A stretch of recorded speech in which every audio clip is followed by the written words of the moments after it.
ফ্যাসিবাদের শেষ চিহ্ন মুছে দিতে দেশজুড়ে বুলডোজার কর্মসূচি। এদিকে শেখ হাসিনার ফাঁদে পড়ে আরো ক্ষয়ে যাচ্ছে আওয়ামী লীগ। এদিকে হাসিনার প্রত্যর্পণ নিয়ে ভারতের সংসদে আলোচনা। এবং সর্বশেষ জানাবো, শীঘ্রই আয়নার ঘর পরিদর্শনে যাবেন প্রধান উপদেষ্টা।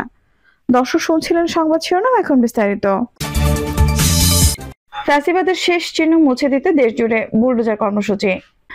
ভারতে পালিয়ে যাওয়া সাবেক প্রধানমন্ত্রী শেখ হাসিনার দম্ভের কারণেই মূলত চূর্ণ হয়েছে ধানমন্ডি ৩২ নম্বরের ভবন। তিনি ভারতে অবস্থান করে উস্কানিমূলক বক্তব্য না দিলে এরকম ঘটনা ঘটতো না। পালিয়ে যাওয়ার পর থেকে পতিত এই স্বৈরাচার অব্যাহতভাবে প্রতিশোধ পরায়ণ বক্তব্য দিয়ে আসছেন। সবশেষ তিনি বুধবার রাতেও অডিও লাইভে এসে ছাত্র জনতার বিরুদ্ধে বিষোদ্গার করেন।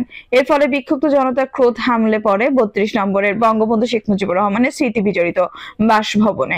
এর আগে বৈষম্যবিরোধী ছাত্র আন্দোলনে অংশ নেওয়া ছাত্র জনতার অনেকের পক্ষ থেকে ঘোষিত হয় বুলডোজার মিছিল এবং মার্চ টু ধানমন্ডি ৩২। রাত ৮টা থেকে বিক্ষুব্ধ ছাত্র জনতার মিছিল যখন ধানমন্ডির ৩২ নম্বরে ঢেউ তোলে, তখন খুলনার আলোচিত শেখবাড়ি এবং কুষ্টিয়া, নোয়াখালী, ভোলা, বরিশাল, রাজশাহী, কুমিল্লা, পিরোজপুর সহ দেশের বিভিন্ন স্থানে আওয়ামী লীগের প্রথম সারির বেশ কয়েকজন বিতর্কিত নেতার বাড়িতে বুলডোজার মিছিল পৌঁছে যায়। এরপর একদিকে রাতভর ধানমন্ডির ৩২ নম্বরে হাজার হাজার জনতার হাতুড়ি শাবলে চলছিল ক্ষোভের আঘাত, অন্যদিকে দেশের বিভিন্ন স্থানে ফ্যাসিবাদের শেষ চিহ্ন মুছে দিতে চলে ভাঙচুর। এভাবেই বিপ্লবের রাত যখন ভোর হয়, ততক্ষণে প্রায় কঙ্কালসার হয়ে দাঁড়িয়ে থাকে ৩২ নম্বরের বাড়িটি। আর এই রিপোর্ট লেখা পর্যন্ত রাত ৮টা ধানমন্ডিতে অবস্থিত আওয়ামী লীগের ঐতিহাসিক সূতিকাগার মাটিতে মিশিয়ে দেওয়ার শেষ প্রস্তুতি চলছিল। সবার চোখে মুখে একটাই শপথ, ফ্যাসিস্ট আওয়ামী লীগ শেষ চিহ্ন মুছে না যাওয়া পর্যন্ত বুলডোজার কর্মসূচি চলবে। যুগান্তরের জেলা প্রতিনিধিরা জানান, দেশের বিভিন্ন স্থানে আওয়ামী লীগের সাবেক মন্ত্রী, এমপি সহ জেলা উপজেলা পর্যায়ে নেতাদের বাসা বাড়িতে হামলা, ভাঙচুর ও অগ্নিসংযোগ করা হয়েছে। গুড়িয়ে দেওয়া হয়েছে আওয়ামী লীগের কার্যালয় ও বঙ্গবন্ধু শেখ মুজিবুর রহমানের মোরাল। কলেজ, বিশ্ববিদ্যালয়, শেখ হাসিনা সহ শেখ পরিবারের সদস্যদের নাম ফলকও ভেঙে ফেলা হয়েছে। এর মধ্যে নোয়াখালীর কোম্পানিগঞ্জে ওবায়দুল কাদের, ভোলায় তোফায়েল আহমেদ, বরিশালে আবুল হাসনাত আব্দুল্লাহ, রাজশাহী বাঘার শাহরিয়ার আলম, খুলনা শেখ হেলাল উদ্দিন, কুমিল্লা বাহুদ্দিন বাহার, পিরোজপুরে এ.কে.এম আওয়াল, নাটোরের শফিকুল ইসলাম শিমুল সহ আওয়ামী লীগের অন্তত ২৪ নেতার বাড়িতে ভাঙচুর, অগ্নিসংযোগ করা হয়েছে।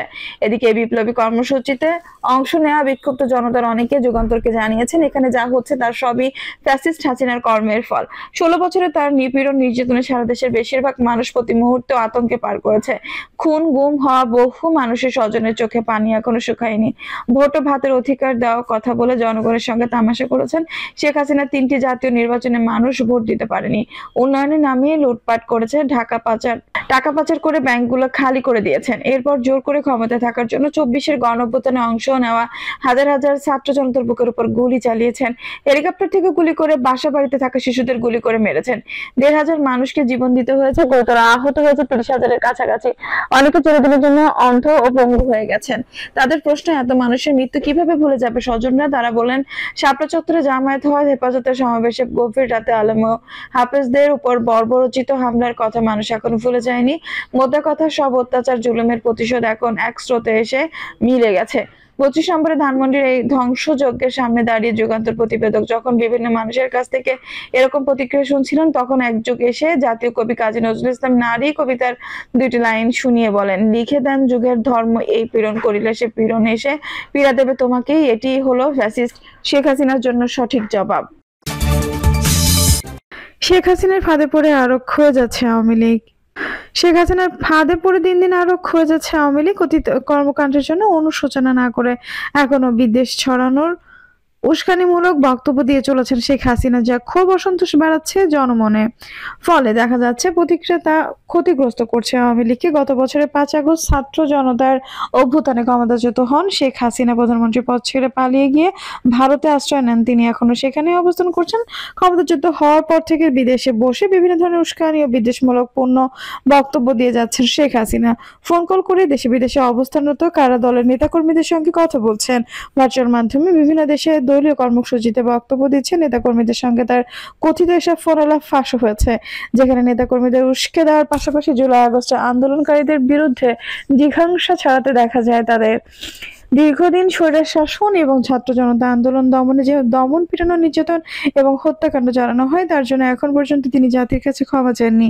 এমনকি এর জন্য তার মধ্যে কোনো অনুশোচনাও নেই, যার প্রকাশ তার বক্তব্য বিবৃতিতে বিন্দু মাত্র উঠে আসছে না। শুধু তাই নয়, কথাবার্তা বলার ক্ষেত্রেও তার মধ্যে কোনো সতর্কতা লক্ষ্য করা যায় না। আলোচিত 111 সরকারের অধীনে অনুষ্ঠিত নির্বাচনের মাধ্যমে 2008 সালে ক্ষমতায় বসেন শেখ হাসিনা। বিভিন্ন দলের ঐক্যমত্যের ভিত্তিতে বিভিন্ন প্রতিষ্ঠিত তত্ত্বাবধায়ক সরকার ব্যবস্থা বিলোপ করে তিনি 2014 সালে নির্বাচন আয়োজন করলে তা বর্জন করে বিএনপি। জামায়াত সহ বেশিরভাগ রাজনৈতিক দল যা কুখ্যাতি পায় বিনা ভোটে নির্বাচন হিসেবে। এর ধারাবাহিকতা জনমত ও বিরোধী দলগুলোর মতামতকে বৃদ্ধা আঙ্গুলে দেখিয়ে তিনি 2018 সালে ও 2024 সালেও করেন বিতর্কিত নির্বাচন, যা কুখ্যাতি পায় যথাক্রমে রাতের ভোটের ডামি নির্বাচন হিসেবে। এভাবে টানা ক্ষমতায় আসনে অধিষ্ঠিত থাকতে তিনি বহু রাজনৈতিক নেতাকর্মীকে ক্রস ফায়ার, হত্যায়, গুম ও নিপীড়ন করেছেন বলে অভিযোগ রয়েছে। এছাড়া উন্নয়নের আড়ালে দেশকে 800 লাখ কোটি টাকারও বেশি পাচার বা লুট করা হয়েছে বলে বিএনপি প্রতিবেদনে উঠে আসছে। আর তার সরকারের এহেন লুটপাট, দুর্নীতি, নিপীড়নের বিরুদ্ধে আগে থেকে ক্ষোভের দানা বাঁধছিল। গত জুলাই কোটা সংস্কার আন্দোলন শুরু হলে তা দমনে নিষ্ঠুরভাবে বল প্রয়োগ করে শেখ হাসিনা সরকার। রাজপথে আন্দোলনকারীদের, ছাত্রদের উপর নির্বিচারে গুলি ছোড়ার পাশাপাশি হেলিকপ্টার ব্যবহার হতে থাকে বিক্ষোভ দমনে। এতে ছাদে খেলতে যাওয়া শিশু থেকে শুরু করে বারান্দায় বাবার কোলে থাকা শিশুর গুলিতে প্রাণ হারায়। সরকারি হিসেবে জুলাই আগস্টে আন্দোলনে পুলিশ, র্যাব, বিজিপি ও আওয়ামী লীগের ক্যাডারদের হাতে প্রায় 800 মানুষ হত্যাকাণ্ডের শিকার হয়েছে। তবে আন্দোলনকারীদের হিসাবে এই সংখ্যা 2000-এর মতো। শিশু, নারী থেকে শুরু করে নিরীহ জনতার ওপরও হাসিনা সরকার খড়্গহস্ত হলে আন্দোলনে তুঙ্গে ওঠে। যোগ দেয় দল মত নির্বিশেষে সব শ্রেণী পেশার মানুষ। গত বছরের 5 আগস্ট লাখো ছাত্র জনতা রাস্তায় নেমে এলে শেখ হাসিনা ভারতে পালিয়ে যান। তার আগে পরে পালিয়ে যান আওয়ামী লীগের অনেক নেতাকর্মী এবং সাবেক মন্ত্রী, এমপিরা।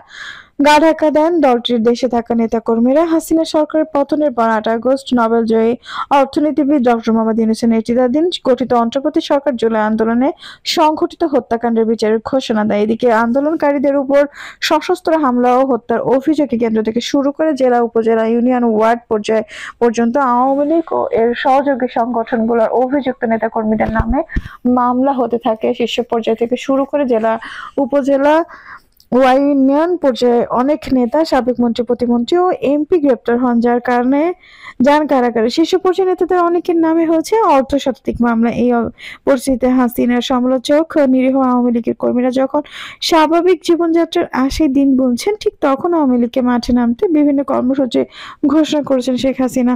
অভ্যুত্থানের গ্রাফিতির উপর রাতের আধারে চোরাগোপ্তায় লিখতে বলা হচ্ছে হাসিনার নামে নানান স্লোগান, যা অভ্যুত্থানের কর্মীদের বিক্ষুব্ধ করছে। তার নির্দেশে এই ফেব্রুয়ারি মাসে আওয়ামী লীগের কর্মসূচি ঘোষণা করা হয়েছে। কর্মসূচি পালনের জন্য নেতাকর্মীদের রাস্তায় নামার নির্দেশ দিয়েছেন শেখ হাসিনা। এর মধ্যে লিফলেট বিতরণ করতে গিয়ে অনেকে গ্রেপ্তার হয়েছেন। এছাড়া আন্দোলনকারীদের হুমকি ধামকি দিয়ে তার নানান বক্তব্য ছড়িয়ে দেওয়া হচ্ছে আওয়ামী লীগ ও তার সহযোগী সংগঠনগুলোর নেতাকর্মীদের সোশ্যাল মিডিয়া প্ল্যাটফর্মে। এসব নিয়ে বিদ্বেষ ছড়িয়ে যাচ্ছে। বিদেশে পালিয়ে নিরাপদে বিলাসী জীবনযাপন করতে থাকা দলটির কতিপয় নেতাকর্মী ও অ্যাক্টিভিস্ট। হাসিনার প্রত্যর্পণ নিয়ে ভারতের সংসদে আলোচনা।